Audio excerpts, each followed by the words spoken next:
asked to speak for 5 or so minutes, just 3 to 5 minutes, about our ideas about teaching or our experience thus far, and then to see where the conversation goes from there. Well, I'm Ted Christou. I'm a faculty member in the Faculty of Education. I'm an assistant prof and just finishing my second year on the tenure track. And I'm Brad Cross. I'm an associate professor in the history department at St. Thomas. And I've been there now for 11 years. So mid-career, I guess you'd say. My name is Ryan Hamilton, and I'm a faculty member in the Department of Psychology at UNB. I could actually be sitting out there as well. I just finished a 9-month sessional position and have another 9-month sessional position starting in September. So I am slogging it out in the trenches to become more permanent. So, hi everyone. I came to UNB St. John 20 years ago this August. I'm a professor of English in the Department of Humanities and Languages. So, All right, I guess I'll begin. sure. Well, I've come up with 10 things, 10 little prompts here, and by no means are these things that I don't want to give the impression that these are things I mastered. I'm saying, here's what you need to do because I do them so well. This is kind of like Marcus Aurelius's meditations, like the things I say to myself, so that I can work on them in the Stoic kind of tradition. The first one was to wait before responding to any requests. Anytime anyone asked me to do anything in my first year, I said yes, because I wanted to get involved. I wanted to feel like I was part of the fabric of what was happening. And what happened in this second year is that I actually had to pay the piper. I had to actually do all the things I promised I would do last year. So on a number of occasions I felt perhaps I should have just waited and someone else would have volunteered to do that. And the service responsibilities that come up are always, sometimes they're research opportunities, but often they're service opportunities. They're very rewarding and important parts of the job. But sometimes it seems like there were entire days and weeks where they were my job. So I would say, just hold and say, I'm going to think about that. That's, again, this is something I'm telling myself. I just agreed to do something about 17 minutes ago. And building on that, it's acceptable to say no. You don't have to, just because you're a new faculty member, do everything that you're asked to do. And sometimes you can say, well, I'm actually quite busy. And for the first time since arriving here, I did that. Last week, I was asked to review a paper for a journal I admire, but I had to say, I'm sorry, I'm overwhelmed at this point. Just keep my name in mind for the future, but I won't be able to do this right now. And I was really proud of myself. Third, take a moment each day to enjoy the campus. I keep hearing over the last week, I've been hearing the people just who are visiting our campus here love it. And it reminded me of the fact that many campuses, I love campuses, first. Every time I travel anywhere, I try to find the university and just visit the bookstore, because there's a particular aesthetic and a beauty to each place. So wherever you are, take a minute to step outside of the office, away from the computer, and just enjoy the place where you are. Something I'm going to try to do. In faculty council or department meetings or whatever it is that you have as a structure, once a month or bi-monthly or whatever it is, write down what you want to say before saying it, because it often gets said by someone else, and sometimes a lot more coherently.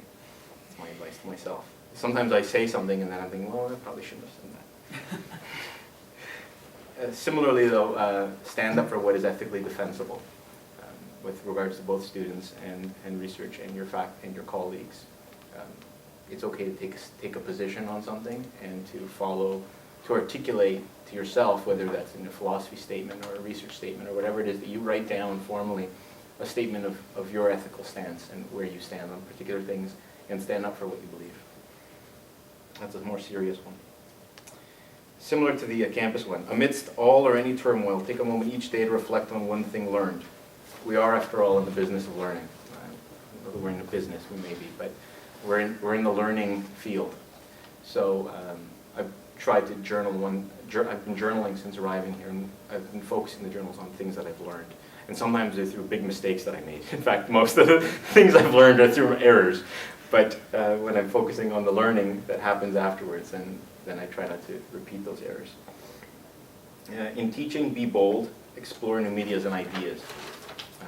some of the most successful experiences I've had thus far have been doing things that I didn't know how to do before I started them. So I teach social studies and educational history in the Faculty of Ed. And I had this idea that I didn't want to teach how to teach history, I wanted us to do history.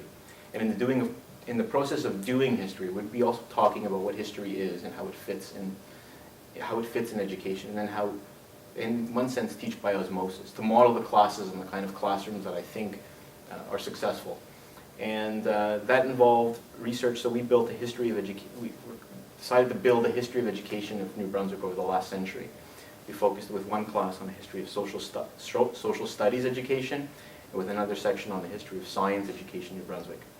And if I had funds, I would have published those as a book, but actually far more powerfully, I developed a web page. Didn't know what I was doing, but decided to publish those and make them also freely available for the public.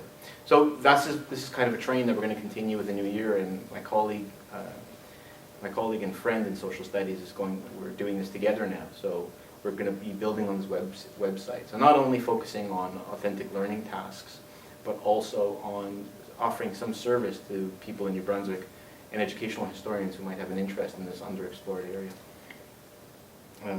So it was scary the whole way through, but ultimately rewarding. And research seeks to be inspired. I presented 3 papers at this Congress, a big mistake. That should be another suggestion, just submit 1 paper to conferences, not 3, in case they all get accepted. But it was very clear to friends of mine which one got all my love. There's a project, a budding project I'm doing on research in the Byzantine world, which I'm in love with. And I can't get enough time in the day to read on it and to think about it. And when I presented that, I actually presented it manifestly differently. And it's very clear to me that that's an area I need to follow more than the other areas that I've been writing in. Seek the authentic in what you teach. And that connects to the earlier point. But there's a story I guess a personal story I had when we were invited down, my colleague and I in social studies, down to the UNB's history department to talk about what's going on in history in the high schools. And my colleague, who is a full professor and also more bold than I, asked why they're not teaching history in the history department. And obviously that was received somewhat awkwardly. But what he meant was, history is all about being in the archives, being confused, trying to find evidence, trying to decide what to do with that evidence, looking at multiple perspectives, looking at moral perspectives, judging what we value, what we don't, and other kinds of things which are messy. And when we're doing this history project with the students, they're encountering this kind of messiness and confusion. But when we teach history, we often stand in the front of the classroom and say, and then this happened, and then this happened, and here's the textbook which has it all neatly packaged. We're prone to doing that. So